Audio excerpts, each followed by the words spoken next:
Hello, YouTube. Just signing into TikTok now. Here we go. That's good enough. Okay. Just waiting for TikTok.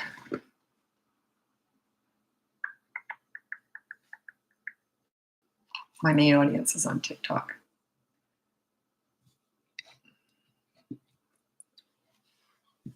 Okay.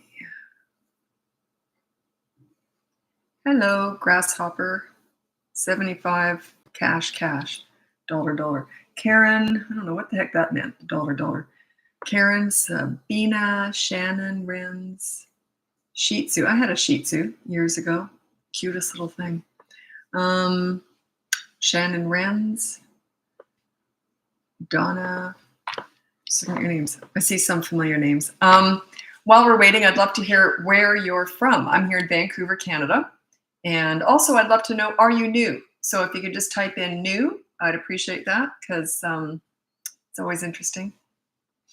I would say most people who turn up. I do a live a day and I get about 2,000 to 3,000 people. And I would say probably 80% are probably regulars, if not more. So I'm always interested to hear if I'm getting new people coming in the lives. So, okay. So where are you from? And then also, are you new? Are you new to my lives? If so, welcome.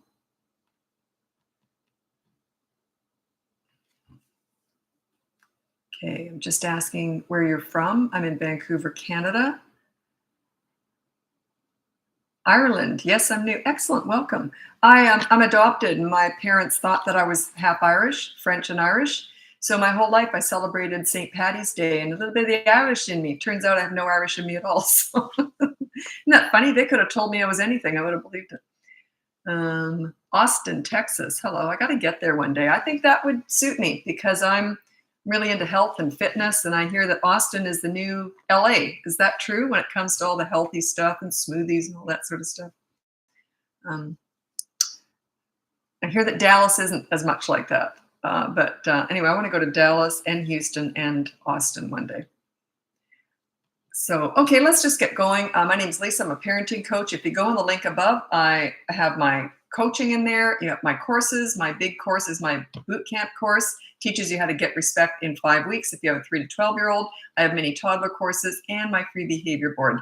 You're on that too. That's what makes it work. Oh, I'm wearing white. Every time I wear white, I can't see your letters as much. I'll get it in my skin. There we go. I can't see the words because they're white, right? Why do I do that? I usually do wear white, so it's hard to remember. I'm from Alberta, Canada. I'm not new, but I love your lives and videos. Excellent. Welcome, Alberta. I've spent time in Calgary when I was young and a teenager. I had family there. Plymouth, UK. You did Google it before. Plymouth. Did I? Because I was just thinking, where's Plymouth? But then I don't know, it sounded a little bit familiar. Yes, you're new. Okay. Okay, so let's get going with your parenting questions. My son is 17 months old and he bangs his head when he doesn't get his way. How can I help him not? Yeah, they're just going to do crazy stuff. You just physically restrain him. You have to keep them alive, right? So you just physically restrain him. If he's going to bang his head, you just say no and you just hold him. Don't talk about it though, because they're not listening. He's only 17 months old. He's a baby. They're babies until they're about 16 months old. I'm going to read out my 5 top tips for parenting toddlers. Number 1 is, I hate saying that. I don't know why. I should come up with something quicker. Number 1 is child-proof your home so you never have to say no. Number 2 is set up a toy rotation system so they're never bored. Number 3 is enter their world to connect with them. So you play in their world, watch them play, and imitate them. You don't connect with a 3-year-old at the nail salon. You go to the park and roll down the hill with them. And also number 4 is when you're disciplining, don't do the mini therapy sessions. They are not about words. Words are weak with toddlers. Actions are strong. They're all about consistent corrective actions. And you got to be right quick in the moment. And number 5 is stop trying to figure them out. Toddlers are crazy. They just haven't formed sanity yet. They've got one marble and some tumbleweed floating around in there. They're brand new, fresh human beings. They're just forming. So don't try and figure them out. You're welcome. I've got some videos coming up. I just wrote down, I thought this was it's funny because every video I think is great. Oh, this one's going to kill. It's just so profound. No one even looks at it. It's the one, and I never ever, I never can figure out what people are going to want. But one thing I'm going to talk about is how to stop breastfeeding. That comes up a lot. And how to take a pacifier away. I'm going to do a couple of videos like that. Also, I'm going to talk about what's behind a tantrum. And the quick answer, not much. There's not a lot of thought going on there. It's just a loss of emotion. It's a loss of control. It starts with emotions, but once they're going, it's not emotions anymore. It's momentum. It's a loss of control. One marble and some tumbleweed. Yeah, pretty much, right? Makes sense, right? It's not that they're stupid. They just haven't formed yet. They're brand new, fresh human beings. Imagine if you've only been in the world for 2 years, and for the first of those 2 years, you were just a potato laying on a mattress. I mean, come on. What, you know, they don't have any context of the world. They don't have any context of cracking their head open and going to emergency. They don't know what hospitals are. They don't get it. Like, they're just not there yet. So it's your expectation of your toddler that's out of whack. Once you understand they're just crazy, they're just forming, life gets a lot easier.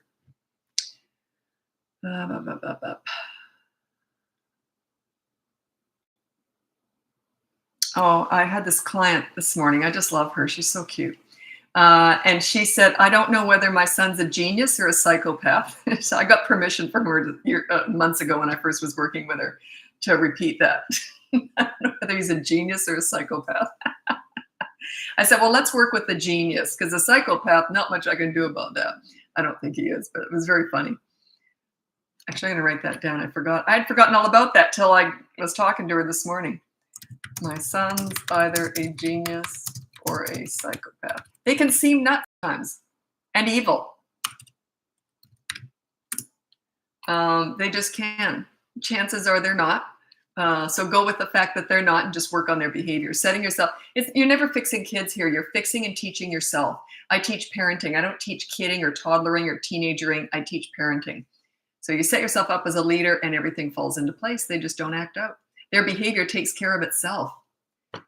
Okay, a 3-year-old hitting at school. If they're hitting at school, I would address that at home.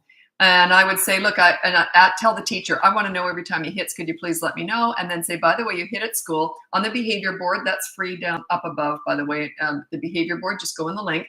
And you put down no hitting. And then when he hits, there's a consequence. He's 3 years old. You can have deferred punishment. Toddlers under 3, you want to have a consequence right in the moment. It's consistent corrective actions right in the moment.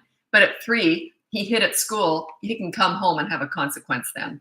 So you don't hit. So because of that, tonight there's no TV or something, I don't know. But just look at the behavior board. You can work on that. But put no hitting as his rule. 5th grader complains about his character ed teacher being rude. I don't get involved in that. What I mean is, if my kids ever complained about a teacher, I would say, suck it up. You're going to have some lousy bosses. And yeah, it's good practice. Unless you think they're really unless you think the teacher's doing something really awful. I never let my kids complain about teachers. I just said, yeah, it's good practice for when you get a lousy boss. That's going to happen one day too. I wanted them to build resistance and patience and a fact that they're not going to be catered to, and people might actually be rude to them sometimes. That's okay, right? They can only control themselves. So yeah, I didn't go in to save the day. No way. The only time I ever did once was a religious teacher, and she told my daughter that she was going to go to hell or something because we didn't go to church. So she got fired. And the other one was my son in high school. And when they complained about a teacher, I knew I was going to have to do something because they just were not complainers. But anyway, he said he caught her cheating on his test. She marked it wrong. He knew she did it because he was in an accelerated class in high school, and so was her son. And he was always beating her son. So she marked my son down. She was caught doing it. And when she saw me coming, she knew who I was because I used to mentor the troubled teens in the high school. So when she saw me coming, you could see her. She was shaking in her boots. And I just said, oh, I just was wondering why. I didn't even mention what she'd done, but she knew. I didn't have to say anything. She never marked him down again, I'll tell you. But yeah, imagine doing that. Yeah, she looked pretty scared when she saw me coming. She could have lost her job over that, you know. Anyway, my 2-year-old is talking back or retaliating when I tell him to stop something or stop hitting.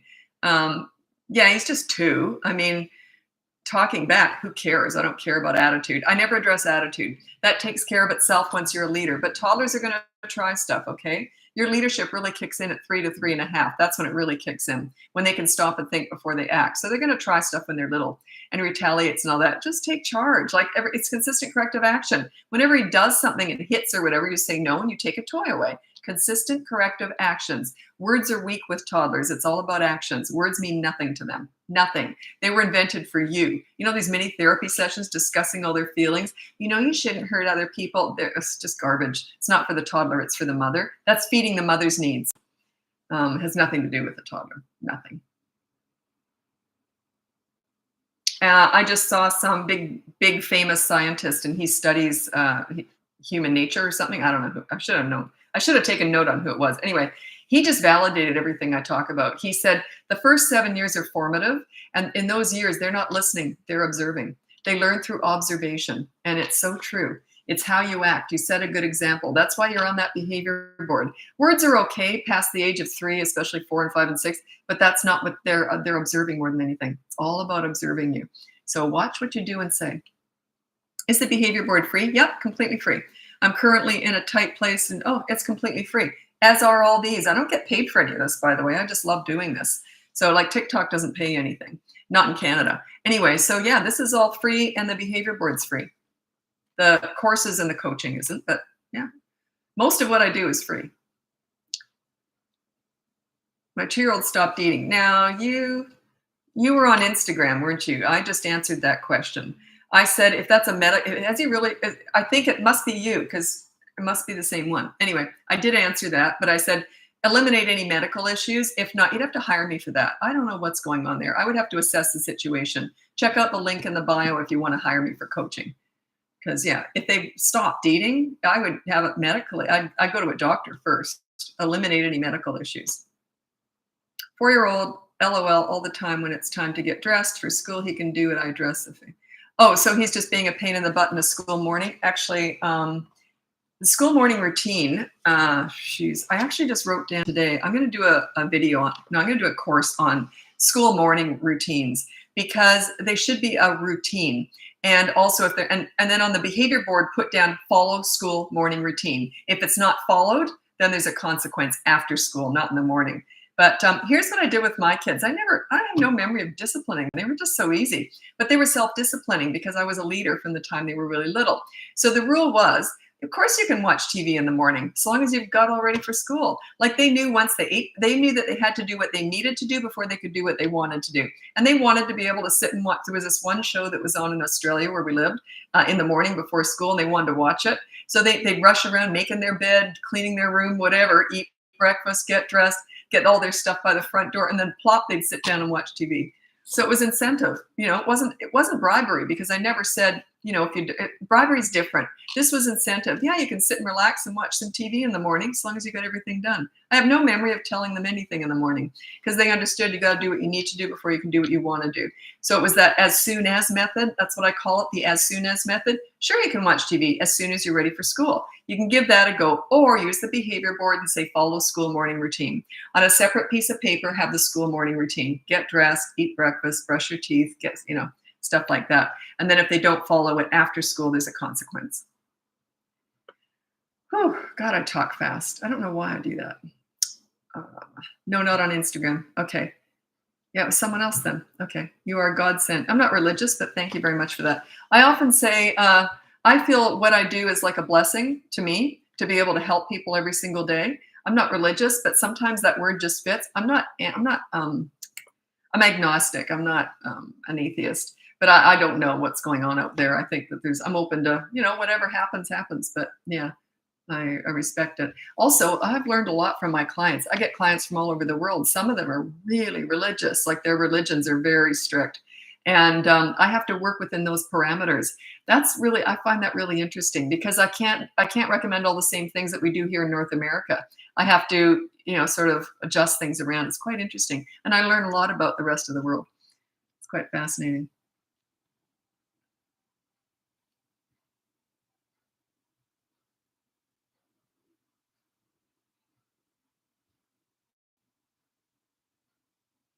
Yeah, the as soon as method. I love that. Like my kids never asked for anything if they knew the answer was no, ever. And also, if they wanted to do something, you could see them going, oh, hey, I really want to go for a swim. We had a pool. So I'm going to go for a swim. Oh, what do I have to do first? Like they just made sure that all their ducks were in a row first. It was just easy. I never told them to do anything. They just understood, like they could, if they'd left their dishes out after having a snack, they couldn't go in the pool. They wouldn't even have thought of it. Do you know what I'm saying? Like they just sort of as soon as they learned that from a very young age. Of course you can have that as soon as you've done that. So there was no, oh, okay, mommy. And they'd run around doing it. There was no, like I literally don't remember ever telling my kids what to do. I did with the as soon as method, but they didn't know that. Of course you can have that as soon as you've done that. Okay, mommy. And they'd run around doing it. Piece of cake. But I was a leader. You have to work on that. You got to work for that. I remember people used to say all the time, Lisa's so lucky. She's got the easiest kids in the world. But my friends, I worked at it. I earned that respect. You got to work for it. It's worth it. You'll sail right through the teen years like I did. It's worth it. You want to be close to your kids. My method, it's called leadership parenting or calm leadership parenting. It's mostly about bonding and connecting with your kids. That's 99.9% of it. Having fun with them, being a buddy, being a friend. But you're also, discipline is a tiny part of it. You get that over with though, but you deal with the bad behavior if there is any, deal with it, but then you go right back to focusing on the good kid. Bad behavior is just taken care of really quickly, and then you focus on the good kid. Like, let's say I had to discipline my kids. I would have said, didn't like that. The consequence is you have to brush my hair for 10 minutes or whatever. And then we go right back to having fun again. Like you don't hold grudges. Grudges are actually passive aggressive and they're really destructive. Don't hold grudges. Just discipline with no anger, and then go right back to, do you want to read a book or something? Like go right back to bonding with them. Bonding, connecting. I said that wrong. Anyway, my goal with kids too is to make them like themselves. Not like me, but like themselves. I could give a crap if they hate my guts. If I'm working with kids and I have to discipline them somehow and they hate my guts, I'm just fine with that. My goal is to make them like themselves. The offshoot of that is they end up liking you too, and they want to please you. So you want to kind of get that connection going. Do you think teaching my 3-month-old sign language is beneficial at this age? Well, if they're deaf or you're deaf or there's some hearing thing, sure. But if not, some people really like sign language. I don't have an opinion one way or the other. It is kind of in the accelerated learning department though, which I'm not into. I think I just like them to progress as they do, and I like to play with them and interact with them and have really creative toys and games. I'm very into being silly and playing games with kids. I like them to learn organically. That's more in the accelerated learning thing, unless there's some hearing impairment in the family. I don't think it's a bad thing at all. I think it's great, but I just wouldn't interest me personally. But yeah, if you find it beneficial, then do it. Lots of people do, and they like it. I don't have an opinion on it, really, is what I'm saying. Okay, what to teach my 6-year-old to say to a bully in class. I'll tell you my story that I learned this, and then I've taught it to thousands of kids because I've talked to schools. Anyway, so bullying, I was in grade 2 and I was walking down the hallway. I had gone to the bathroom in the middle of class. I was all alone in the hallway and I was only grade 2. It was a big, wow, I'm all alone in the hallway. It was exciting. Then I saw the grade 5 bully coming down it was like a slope coming down the hallway. Oh no, I thought he's going to kill me. Anyway, so I was terrified. And my last name is Hanky, so it's Lisa Hanky. So he comes up to me right in my face and he goes, Hanky Panky. And I said, I prefer Snot Rag and Boogie Bundle. Oh, well, got to get back to class. And he looked like that, and he never came near me again. So what I had actually done, and I teach this, and you do role playing. You role play with your children to teach them how to say this. So I had agreed with him, used humor if possible. Not all kids can do that. I was raised my mother was very funny. So humor was just to survive in our family, it had to be funny. Anyway, so you agree with the bully, use humor if possible, and then deflect or defer or change the subject. Say, yeah, the whole family has a big nose. So what are you going to have for lunch? Like you're sort of just like that. It's really casual. You role play that though. So your kid, if they practice saying stuff like that at home, it comes out easier when they're out in the world. So yeah.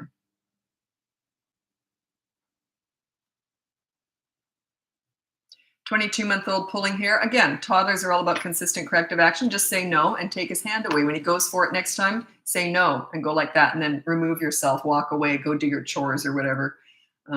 But you don't run away from them. You just go about your business. Every time they go to pull your hair, you say no. You intervene before they do it next time because you know they're going to do it. And then put them down if you're holding them. So yeah, let them know. Consistent corrective actions. Actions are strength. with toddlers. Words are weak with toddlers. I know words are really common right now. It's just garbage. It's that please your parents style. Yeah, I know. It's just garbage. It backfires. It's really good for my business though, because I know where it goes and I get those clients later on. I'd rather not though. I'd rather you not go through that. 2-year-old hates getting in his car seat. So put him in anyway. My son used to do the arch. He'd just stiffen and go like, he was literally like that. So my friends and I used to laugh and say, we just do the karate chop. You just put your hand on their belly and just wait till they take a breath and then chop, just zip them up. Doesn't matter if they hate it. They got to be, what are you going to do? Let them fly around the back? Like I used to do back in the 60s. We were in a station wagon. Dad would put the whole back seat down and put a mattress back there for me. What if we got in an accident and I go shooting right through the windscreen? Yeah, it doesn't matter if they hate it. If you've got to do it, who cares what they think? Like, it's got to be done. It has nothing to do with what they like. If it's got to be done, they got to have their diaper changed. They got to get in a car seat. You know what I'm saying? Like, their opinion of it means nothing to me. Like, yeah, so you don't like being in a car seat. How about you ride on the roof? There's no other option. Make it happen. They learn you're in charge. A good example of this is when I went to put the kids in the car, it was very different, or change their diaper. They were often very twisty and squirmy with their dad, not so much with me. So they know who's in charge. They just learn that at a very young age. Great dad, but he was more the pleaser style and I was the leader. You can have the yin and yang in a family. It's kind of nice actually, because as they got older and dad would let them get away with stuff when I wasn't around, and they couldn't wait to come home and tell mom, wait till daddy, wait till daddy, we can tell I'm daddy. When you should, and then they'd come home, my daughter especially, she goes, guess what daddy let us do? They love that, tattling on daddy. So you don't both have to be leaders. They only need one leader. So long as the other leader defers to you and backs you up. And then my ex-husband, well, we're divorced now, but when the kids were little, obviously we're together. And one time he went out with our son and he goes, and our son just pushed him around. It was really embarrassing, evidently. And he says, what should I do? And I said, and because he wasn't the leader type, and I didn't want him messing up the kids. I wanted to do all the discipline. I wanted to be in charge of all that. So I said, and he didn't want to do it. It just wasn't his thing. So he said, what should I do? And I say, next time you're out with him, and he was like 3, I think, at that age. Or no, he was 4 because I was pregnant with our daughter. That's why I didn't go. It was a big family thing. His family, he was so embarrassed because our son acted out. And I said, next time, just say to our son, do you want me to tell mom? That's all he had to say. Our son went, nope. I never even did anything. It was just he didn't want to have to face me. So when do I return the toy which was taken for misbehavior? Same day. It depends on the age. If they're really little, maybe 10 minutes. If they're older, like 5, I'd leave it away the whole day. So yeah, it just depends. What do you think's most effective with your child? Your knowledge is impeccable. Oh, you haven't read all my comments, have you? Evidently, I'm evil.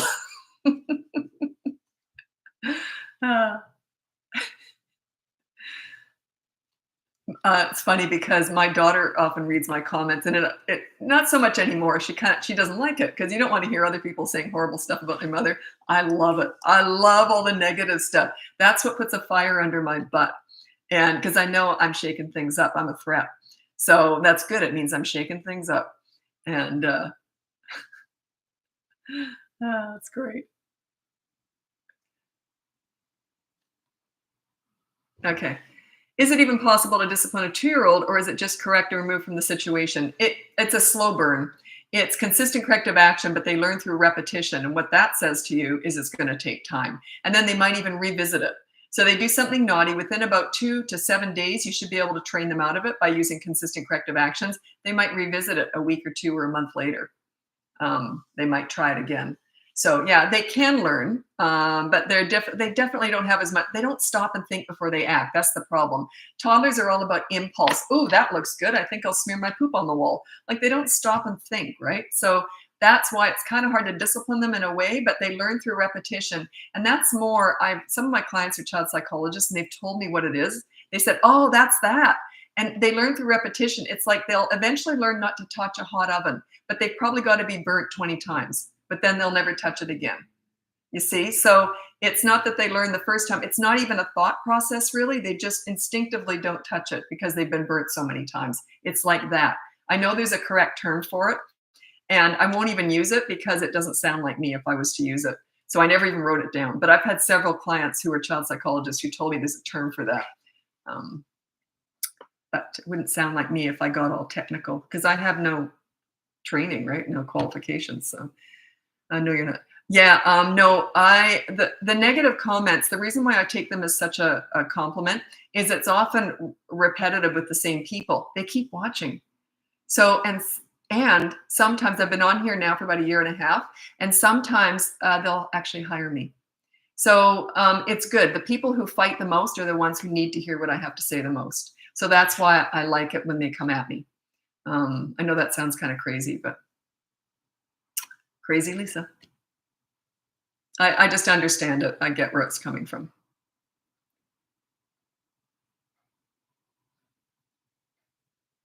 Okay, my son has a cousin the same age.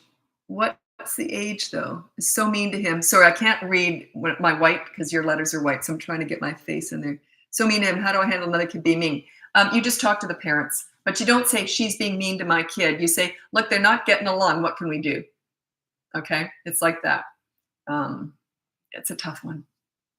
I've actually lost friends over that. If our friendship was more about play groups with the kids, and their kids were coming after my kids who were very passive, they weren't ones to even defend themselves when they were little or any age actually. They weren't hitters at all. So if they had their kids and they couldn't control them and stop them from hitting my kids, I just dumped those friends. I wouldn't put my kids through that. That's family. That's different. So talk to the other parent and say, look, they're not getting along. What can we do? So say it like that. Don't say your kid's a brat. He's bullying my kid. Yeah, that won't work. Um,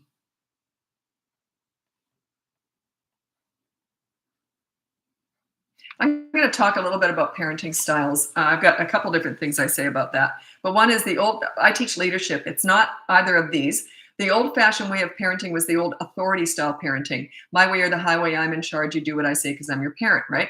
That kind of parent. It was very forceful kind of parenting. It wasn't a bad way to parent because you still were sort of a leader, but it wasn't the friendship leader like I do. It wasn't the giving them a voice that I do. And it was fine. And the kids tend to rebel in the teen years, but come out the other end stronger as a result of it. Not the rebellion, but strong. Having an authority parent builds strong young people. And then they respect their parents and appreciate what they did for them. Okay, so they rebel in the teen years, but they come out strong and respecting their parents. The pleaser parent, which has been in now for about 30 years, I've watched it come in and I thought, oh my God, we're in big trouble. And I remember when it first started coming in, it was the participation awards. I thought, are you freaking kidding me? How stupid is that? So they get an award for doing nothing? Like, how dumb is that? They never have to, they're just entitled. They give me an award for just sitting here pooping. I mean, it was so stupid. Couldn't believe I don't even know who came up with that idea. Anyway, participation awards started it all as far as I'm concerned. I know actually I've got it all figured out, but anyway, because I've studied it for so long. But the pleaser parent style, that is, you try and make everything easy for your kids. You roll out the red carpet. You even go into school and tell the teachers how you want your child to be, specially treated. And it's all this entitlement stuff and treating your children as if they're gold and everyone should treat them that way. You tend to raise self-entitled snowflakes with mental health issues. And I think that's why mental health is problems with mental health with young people is an epidemic. They didn't have a leader growing up. They never respect that parent. They're like dish rags. They wipe their feet all over that parent. They never appreciate them. And they come out very weak young people. I'm exaggerating, of course, but that's my basic way I explain it. Leadership is all about connecting with your kids. You want to be friends with your kids for sure, but also you know how to take care of business. You guide them into making good choices. You guide them into them. You want them to understand that they are in control of their own lives. I always said to my kids, if your good life is good, if your bad life ain't so good, I'll make sure of it because I'm your mom and that's my job. So it's guiding them to make good choices. Their self-esteem skyrockets, their pride skyrockets, and they get strong as a result of it. Okay? That's what you want. And you're close to them. They don't backtalk or anything. Why would they? Because you listen to them. Because you're on that, I'm accountable too. Boy, my kids loved it if I messed up. If I was late for something, oh my God, they loved it. They'd look at each other like this. And then I'd go, oh God, what do you want? Because I always had to make amends, right? Just like they did. I was accountable for what I said and did too. It was a two-way street. Okay. I love all the information. Oh, thanks so much. I appreciate that. 2-year-olds started hitting. Yeah, I do have toddlers who hit, bite, etc. It's a mini course. It's up in the link above if you're interested. And it's just consistent corrective action. Every time they hit, you say no and you take a toy away, remove them from the fun, remove the fun from them just for a few minutes or whatever. They will eventually catch on. They don't learn the first time. They don't learn the 50th time. It might take 100 times. Yeah, not about words. No words. What's the point? Words are weak with toddlers. Words mean nothing to toddlers. They're all about actions. Because I see this, you know me, I hate going on about this, but I do it. Anyway, these parents who have these mini therapy sessions with their toddler. Now, you know you shouldn't have done that. That hurt my feelings. You're a nice little boy. And the toddler going, yes, mommy, no. And then they go right back and hit again. They've learned nothing. That's all for the mom. That feeds the mom's needs. It's a very self-absorbed way of parenting. Has nothing to do with your child. Nothing. It's all about you feeding your own needs when you use those mini therapy sessions. They make you feel good, but they're in effect, they're useless. Okay, my mom used to apologize to me when she was out of line. It taught me a lot. There you go. So did I. Boy, I got caught up by my kids, I'll tell you. And I'm really good at apologizing. And my son used to say, that's because you've had so much practice. He was always one to point this stuff out. He's very funny. Anyway, so yeah, apologizing is really important. And you do this with your kids and then they will do it with you. So you teach them, remember, you're always leading by example. Don't tell your kids what to do, show them what to do. So if I messed up, I would say, sorry, it was all my fault. I shouldn't have done it. I didn't blame them for what I did. It was what I do is my responsibility. And the third one is you make amends. Say, what can I do to make it up to you? Okay, make amends, do something for them. And then the fourth one is don't keep doing it again. If you keep doing it, that apology meant squat, nothing. Anyway, a cute story. My son was 8 years old and I had accidentally taped over his memory card on his PlayStation. I was playing Crash Bandicoot, save. We only had one memory card. And my husband at the time said, you know what you just did? And I said, what? And he says, you just saved over his game. He had worked for weeks to get up to this level in this racing game. Weeks. He was obsessed with it. The PlayStation had just come out. It was a big deal. And I said, no, I didn't. And he goes, yeah, find it. All I could find was my Crash Bandicoot, probably level 3. That's all I could find. Anyway, the next morning I was like this. I was terrified. I thought, oh, my poor kid's going to cry. He's going to have a fit. I didn't, because I felt so awful. Sunday morning, I hear him in his bedroom waking up and I go in his room and I said, sweetie, I've done something really, you're not going to be happy about this. And he goes, what? And I said, you know the memory card where you'd save your game? And he went like this. And I said, I saved over it with my Crash Bandicoot. And he went to cry. And he went, ah! And I said, but I'll buy you another game to make up for it. And he went, ah! Oh, okay. Problem solved. And then the joke, and then I bought my own memory card. And I wasn't allowed to touch anyone else's. I'm really bad at all that stuff. Anyway, so I bought my own memory card. The joke was he kept trying to put his memory card in mine when I was gaming so that he'd get another game. So yeah, it ended up being a positive. But yeah, he got a brand new game out of that. Plus, he'd worked for weeks to get up to that level. Well, of course, he was so good at it. When he went back on, it was like 2 hours later, he was up to that level again.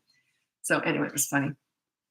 Make amends. Be vulnerable. It's okay to make mistakes. People don't want to look like they're making mistakes as parents. You're making a big mistake by not doing that. You want to show them you're human because you're not anything else. If you set yourself up, try to be perfect, what a bad example to set for your kids. What you're saying is mistakes are not tolerable. You should never make mistakes. Be like me, I never make them. Whereas I made them all the time. So my kids were just like, yeah, it's okay to mess up so long as you make up for it. You know, but there was no rudeness going on. There was no like disrespectful stuff going on. Okay, I gotta take a sip of water.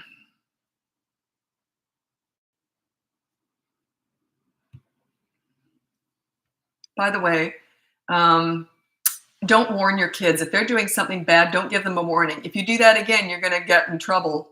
That's a warning. That's the same as the countdown method. That just came up today with a client, and I thought I'm going to do a video on that.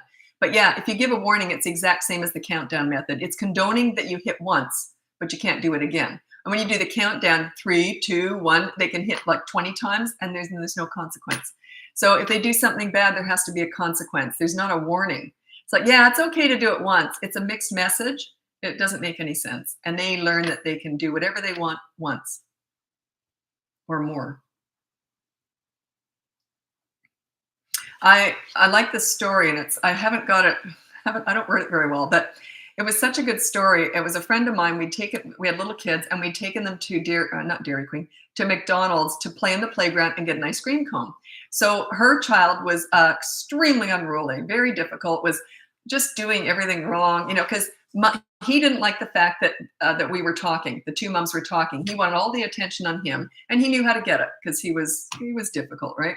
And the mom anyway, I'll tell you what happened. So he was just being awful. He was throwing things on the floor, other people's food and everything. He was just going like that and throwing other people's food on the floor that we didn't even know. I was so embarrassed to be with them. It's just awful. Anyway, because she didn't know how to deal with it. So anyway, and she didn't even buy them food again. It was just awful. She was like, oh, so, she didn't know how to deal with it. Anyway, so she said to him, if you're good, you'll get an ice cream cone. If you don't stop doing that, you won't. Okay, fine. So I knew exactly what was going to happen.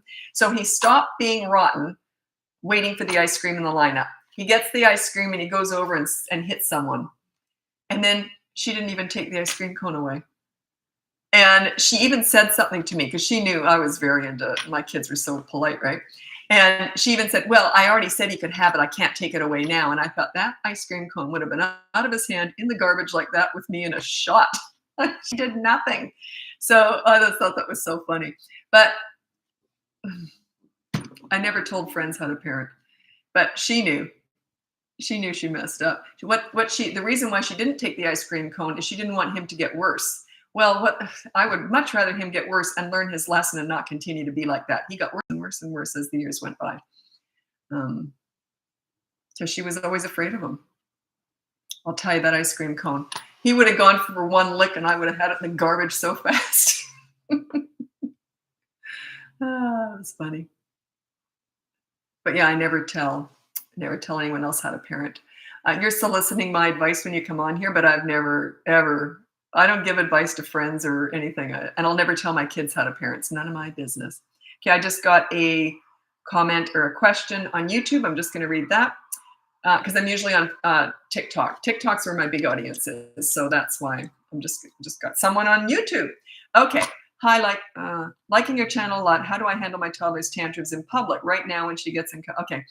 Public tantrums should be no different than tantrums at home. If they know that they've got you by the knackers when you're out in public, they're in charge. So yeah, treat them exactly the same. I'm going to tell you the story. My son was 3 years old. I was in a mall with him, and it was his second to last tantrum. He was kind of petering out of them because I never gave them any attention, and they only do what works past a certain age. They only do what works. If tantrums get them no attention, they stop having them.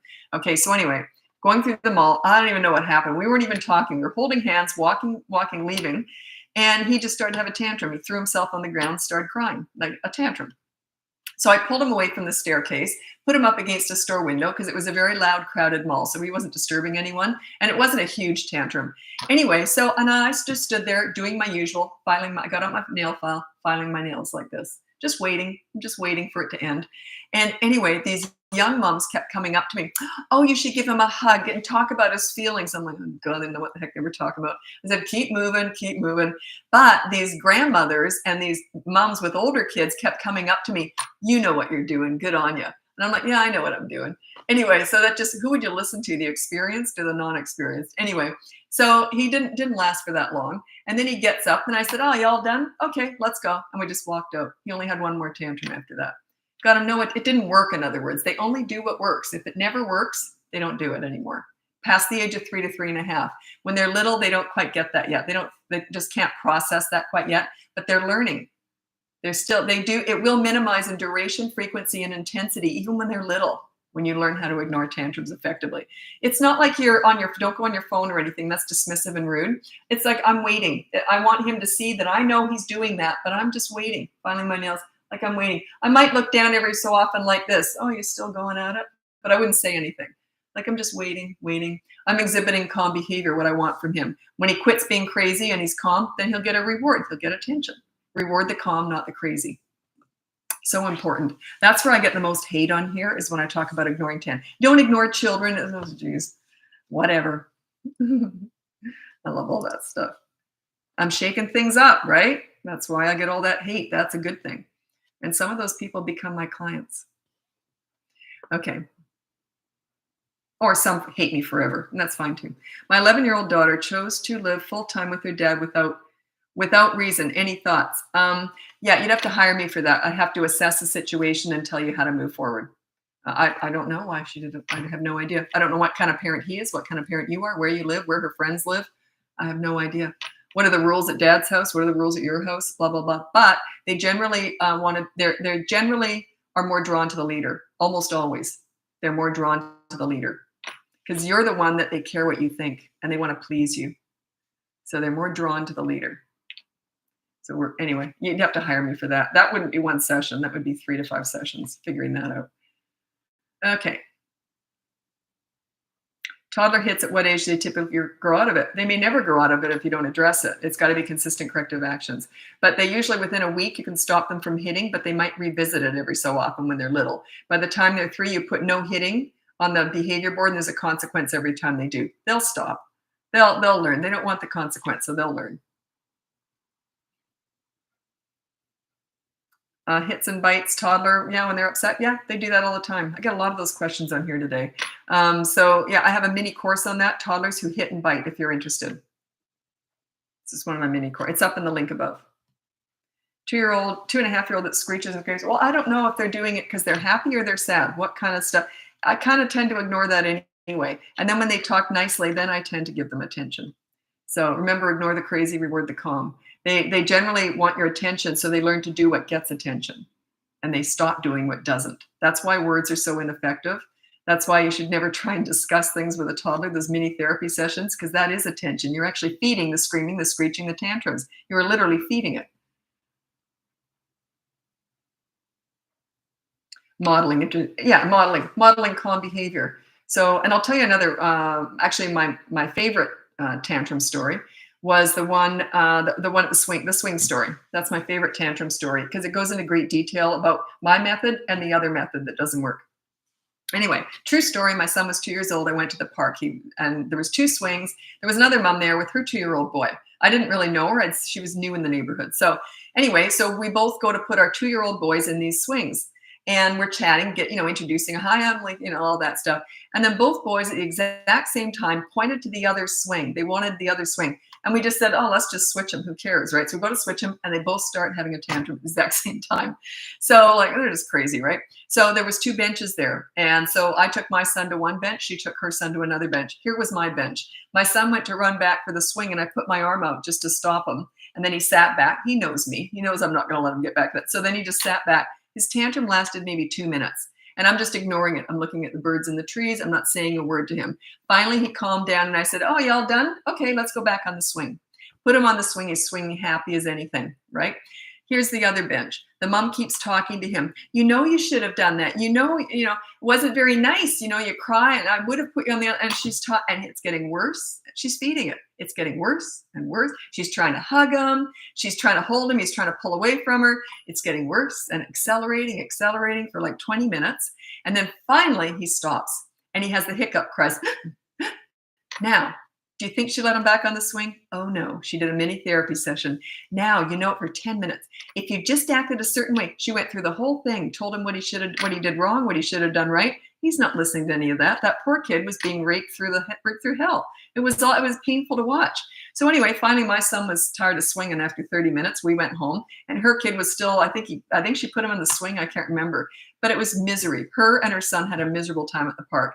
My son having that tantrum ignored. Now he already knew me. He already knew that there was no way that was ever going to work with me. So that's where you want to be. They're still going to have tantrums because they're toddlers. They can't control that sometimes. But you see how quick it ended? And because he knew as soon as he calmed down, he was going to get back on that swing. I reward the calm. I do not reward the crazy. Which kid do you think was happier? Which mom do you think was happier?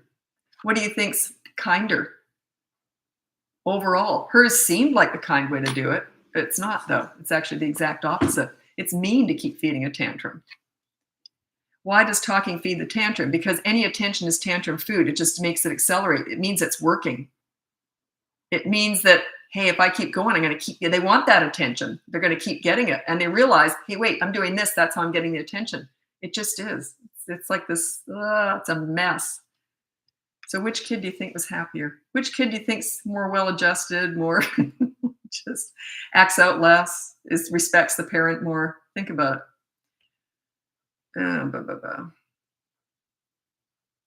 3-year-old daughter is so mean and seems to be spiteful. How can we get through this? Okay, check out my course. When you're a leader, that tends to settle them down. Oftentimes when kids are mean and spiteful, it's because they don't have a leader. They don't feel safe. They feel like you're not in control, and it throws them off, and they do tend to exercise their own leadership by being mean, by being a bully, by acting out and being awful to other kids. It's very common with kids when they don't have a leader at home. So anyway, work on your leadership skills. I always want to call it Bootbusters. My boot camp course is from 3 to 12-year-olds. So you're right in a good spot for it. So it teaches you how to be a leader, and then they do tend to calm down. Kids just want attention. They don't care if it's positive or negative. Yeah, they can't decipher. They would rather have positive attention, but they can't decipher between the two when they're really little. They just can't. Attention is attention. Now, also, you got to understand, I was already meeting my kids' needs. I was all over my kids. They had lots of fun. So ignoring a 2-minute tantrum, there's nothing wrong with that. If your child is starved for attention because they never get it, because you're mad at them all the time and you don't play with them. I played with my kids in their world all the time, very connected to them. So they could handle that. If your children are terrified and damaged by ignoring a tantrum, you got bigger fish to fry. You got to work on your connection with them.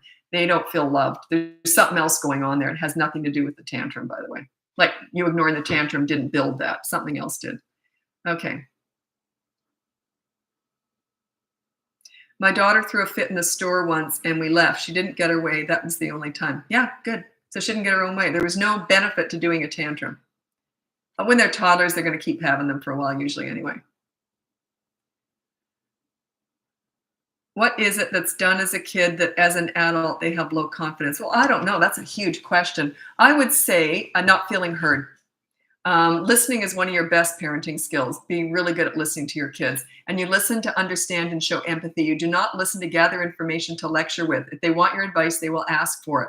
Be a really good listener and don't judge when you listen. So just say, yeah, that's really interesting. What I might do is this, what do you think you should do? I never told my kids what to do. I made them problem solve. So and it builds confidence. They thought, geez, I really know what I'm doing. So yeah, it builds confidence. Don't get in the habit of telling your kids what to do all the time. Work things out with them. Say, what do you think you should do? What I might do, I remember what I did. Actually, I remember what I did and it didn't work. So what do you think? Might be, you probably have a better answer than I did. So you see, makes them feel good about themselves. I can't get my partner on the same page when it comes to ignoring tantrums. Okay, get a bet going and say for 3 weeks, we're going to do it my way. If it doesn't work, we'll do it your way. Flip a coin, see whatever, and then say we have to do 3 weeks of both ways, see how it goes. 3 weeks is a good time schedule. So yeah, flip a coin.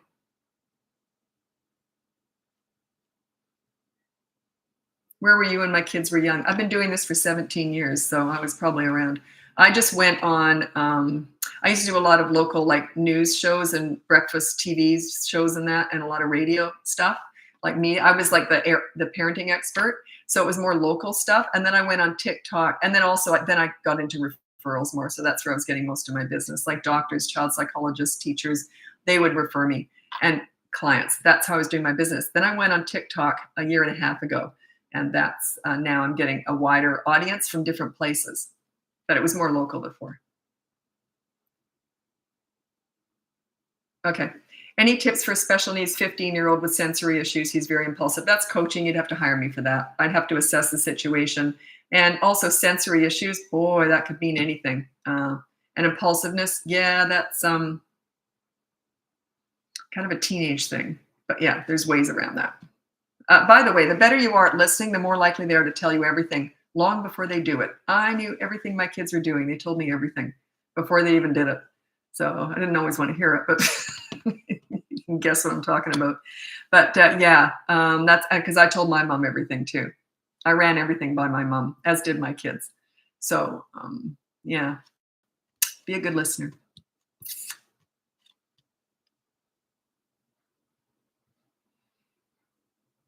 And then you're a safe place to land. They can tell you anything, and they will. But because I didn't tell them what to do, I didn't judge. I wasn't perfect at everything, but I mean, I was pretty good at that. So, pretty good at listening. Ugh. Don't always want to hear it.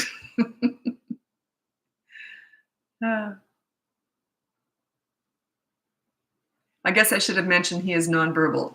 Is that the teenager, the 15-year-old? I'm going to go back and back and back.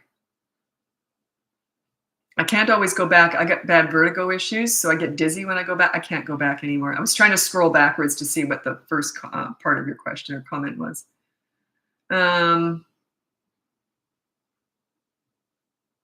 Okay, interesting question. Yeah, and I'm not going to give you much of an answer. How do I help my 4-year-old be comfortable showing sadness or emotions in front of her father? I don't know what your father's like. I don't know what's going on. And you don't fix kids. You fix and teach parents. That's up to the father to do that. That's her work. That's his work to be done, not hers. So that's on the father. So you'd have to hire me for that if you want me to figure that out and guide the dad into how to get her to open up with him. Oh, do you have grandchildren? And I've got my granddaughter's due in December, my first grandchild. And I'm assuming I'll be really close to my grandkids. I'm assuming. But I'll never tell my kids how to parent. It's none of my business. But they were raised by me. I remember when they were growing up, they always said, and through the teen years, they always said, I'm going to try and raise my kids the way you raised us. So we'll see. They'll have their own style. I wasn't perfect, and I'm sure they won't be either. But it's not about perfection. It's about getting the results you want, and pretty close to it anyway. How do I contact you? If you want to hire me or buy one of my courses or anything, or if you have any really, question, I don't answer parenting questions via email. I do all that on here, but just go on the link above. That's how you find me. It'll lead you everywhere. Not everywhere, but everywhere that I have to offer. Trying to be funny there. Never mind. Okay. Have you ever heard of conscious discipline thought? I've heard of it, but I don't comment on other styles. I only study my own. Like, what I mean is kids taught me all this. So why would I look at what anyone else does? I learned from kids. They were my teachers. So what other adults are teaching out there, I don't care. Like, it means nothing to me because kids taught me all this. And teenagers are the ones who told me to teach this. I was mentoring troubled teens, and they said, you got to teach this, Lisa. No one talks to us like you do. And it took me a while, but I did it. There was no such thing as a parenting coach back in the day. Is it normal for my 2-year-old to prefer one parent over another? Yeah, they go back and forth and back and forth. Okay, so don't worry about it.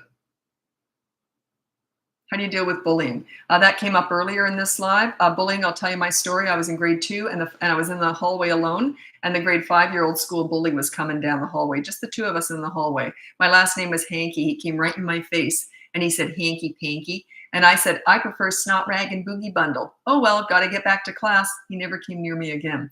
So that's what I teach with kids. You agree with the bully, try to use humor if you can, and then redirect the conversation. The whole family has big noses. Ha ha ha. Anyway, what do you got for lunch? So you role play that at home. You role like theater, have fun with it. Role play that with your kids at home. The more they've had practice saying stuff like that with you at home, the easier it comes out in public. I was just raised with humor. My mother was very funny. To survive in our family, it had to be funny. So that's why I was able to do that even in grade 2. But yeah, I got a reputation. No bullies ever came near me because it didn't bother me.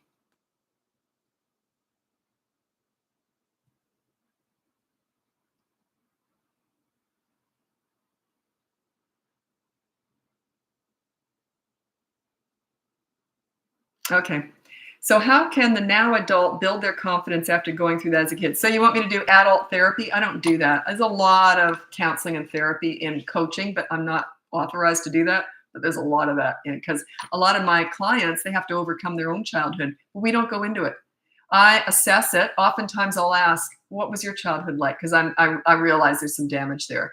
And then I teach them how to overcome that in with their own children, how to work with that. But I don't go back in time. That's a therapist thing to do. I go back into. I don't do that.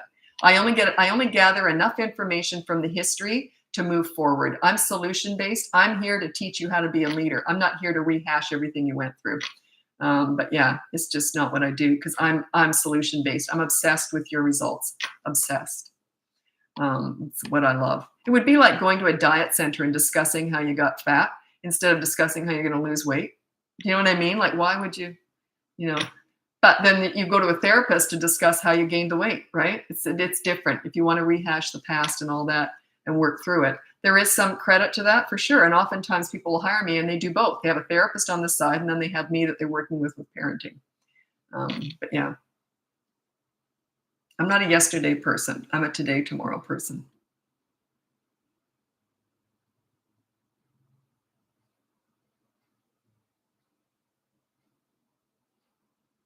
Okay, well, you're not going to like my answer, but anyway, what do you suggest for 13-year-old lying to your face and hateful words to me only? Okay, he doesn't respect you. That's all. You got to work on your leadership. We're never fixing kids here. We're fixing and teaching parents here.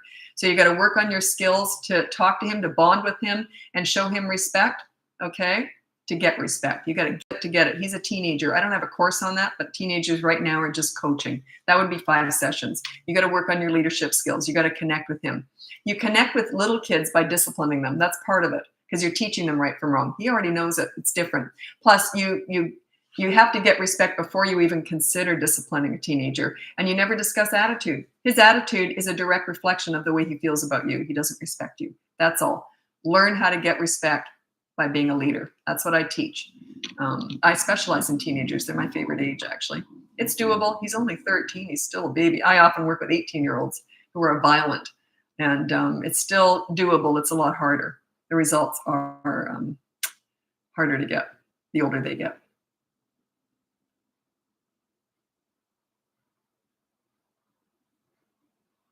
I've got some advice too. If there are any grandparents on here, don't tell your kids how to parent. If they want your advice, they're going to ask. They're never going to take your advice unless they ask for it. It's like that with anyone. Do you ever give your friends advice? Like, are you the know-it-all that wants to tell everyone how to live their lives? Don't do that to your kids. I've never done that with my kids. Why would I start now that they're adults? They're 33 and 28. My son's going to be a father soon. None of my business how he parents. Yeah, none of my business. And I don't want him to feel like I'm judging him. Why would I do that? Like I don't want him to feel judged. I want to sit back and relax and watch him parent. I think it'll be fun. You know, he'll make mistakes. I'm sure I did too. Nothing wrong with that. We all learn, right? Plus I had tons of experience with kids before I had my own. So I had a real edge. I can't wait to see him parent. I'm going to sit back and watch the show. It'll be fun. Ah.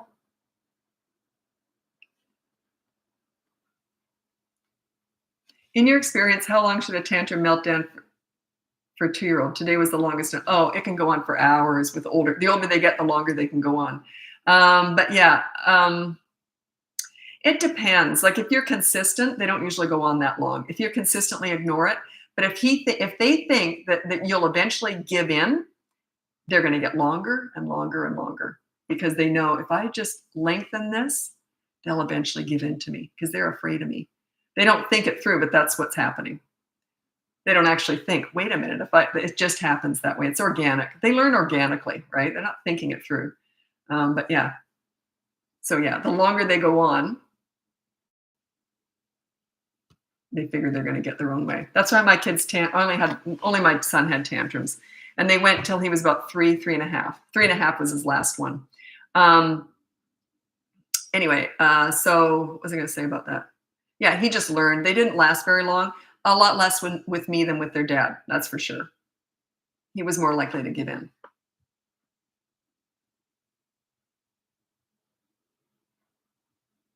Yeah, and another thing too is if you're a grandparent and you're criticizing your kids' parenting, how are you making them feel about themselves? You know, like, don't you want them to feel good about themselves? Like my kids, if they might ask my advice, and I'll tell them. I'll say, well, you know what I did. They already know. All they have to do is look at my video. They know what I did. Although it's funny because the other day we were having dinner, and so my daughter said, I have no memory because I sell a potty party course. And she was looking through it the other day. And she said, was it really a party? And I said, oh yeah, I had party hats, streamers, and everything when I potty trained you. I trained him in 1 day and her in 2 days. They were 2.5. And with no pull-ups, no night diapers, nothing. And anyway, and she goes, was it really a party? And I said, oh yeah. And she goes, I don't even remember that. And I said, you were 2.5. But yeah, it's a party. It's a fall. You're supposed to have fun. Children, especially toddlers, they learn best through fun. They're more likely to follow along if they're having fun. So that I like to work with their strengths, not their weaknesses. I deal with their weaknesses, tantrum that, but I like to focus on their strengths. And fun is what they're so good at.